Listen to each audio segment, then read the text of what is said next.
everyone. Ngasi se akoi Goa da lakpa day 8 sure.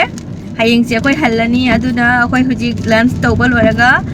hujik hatang koi ba tho saina akoi thoklai ni. Ado kai chali no koi je hujik bo gyan ta di nung chu khara khara churi akoi south ta kadai phum da na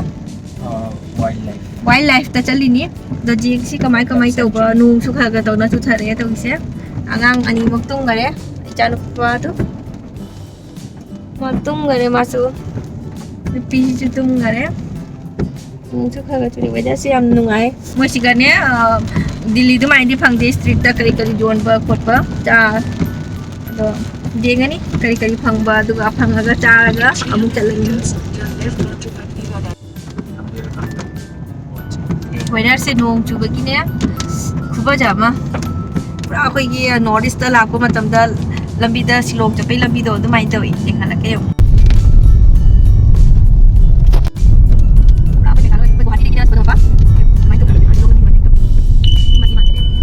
akoi ne ngasi se hayeng se handore ne akoi ayuk tegi koi ba thoklai ni ep ta bida ayuk pung akoi morning da 5:30 da hawala ga sum angang losen phajan taw bada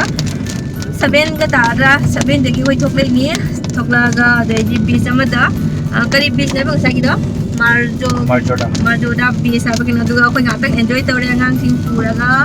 dai 9:30 da mu halaga ngatang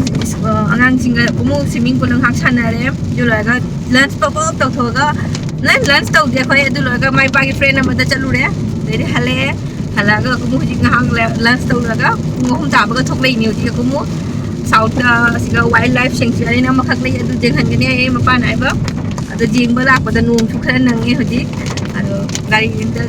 jawguri 16 minute wali e do mafam je jam na phajai jungle ti du mai na toi je khala ke booking ha tau da ba san apa ma hot sake na glass mai tu ni ro na na ke kala ni long ta na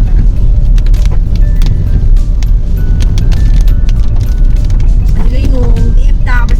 na lep ta na so September mo ta hai na ta ma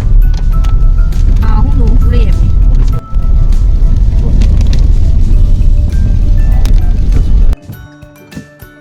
akoi sida ngahakang lepaga cha thake tawri siga tea stall ama phangye cha jon ba phong ta dengala ke kho sidagi tea stall ama le kari no moi do isibu omelette ne mirchi bara pav samosa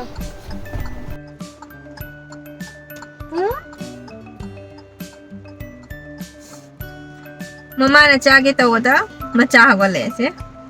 ji cha ba matam jom ni na ma hawale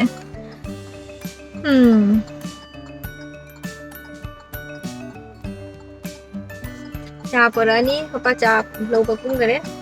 da cha tha ani ji che nong chui du nong chui non bi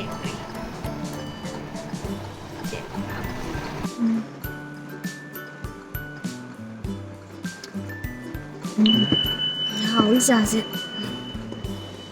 em mới thấy cho ni. Thấy được rồi, thấy được. Không thấy được. Chụp theo nó em em. Hao ấy mới bắt cầu rồi chứ.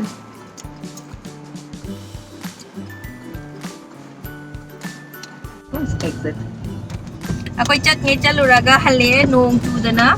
jang bajar dre ado oji aku Panjim market ta dugo ina chali chigi 1.5 kilometer na te 1.5 hour chang goji ado hoji Panjim do ina chalan ni khoi hoji ei cha de na ma cha hai ro papa chale ki chale hai gen om lên cậu nó cái gì cho này hao bữa cha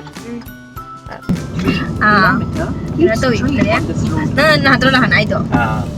मेरी मर्जी मैं जब जब हाँ consultant की fees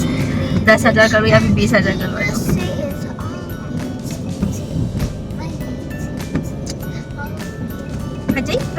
fuzzy इसे majestic pride है ना ये जो बात इसी जगह नोनी मैं आगे कैसे कोई जो ऑलरेडी चली दो कैसे 17 minutes बस नाम ही रख दो उसका गाड़ी से तो रोमाने कैसीनो दो